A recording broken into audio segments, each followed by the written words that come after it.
standing open, we were gathered round the throne.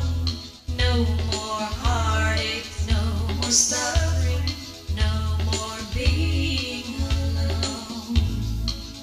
And then we all fell silent as we saw the King arise.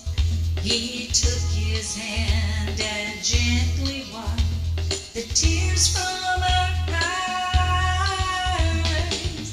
He was almost perfect. The only blemish I could see was the marring from the scarring on his palms and his feet.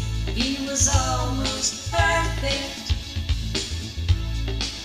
And I hung my head and cried when I reached out my hand and touched the hole in his side. And as we stood there weeping, he gathered every tear. He said, "Children, I've redeemed you. You have nothing to fear." And the price for that redemption I knew I'd gladly pay, just to have you here with me through eternity to stay. He was almost perfect. The only blemish I could see was the marring from the scarring on his palms and his feet. He was almost perfect. And I hung my head and cried when I reached out my hand and touched the hole in his side. Now the world may view perfection as an outward beauty thing, but I knew what it really meant when I saw the King.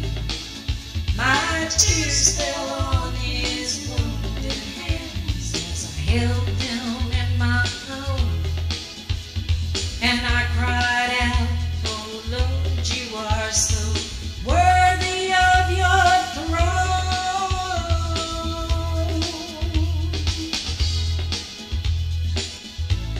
I started thinking about the many times I had failed him. I hung my head and closed my eyes. I felt tears running down my cheeks.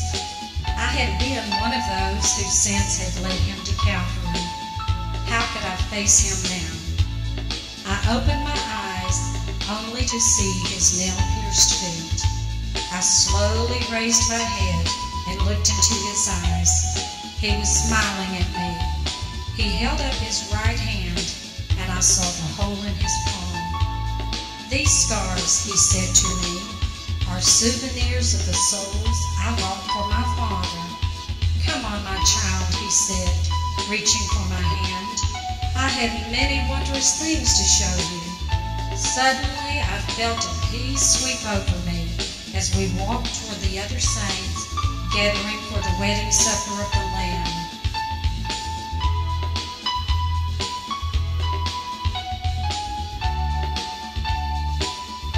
He was almost perfect.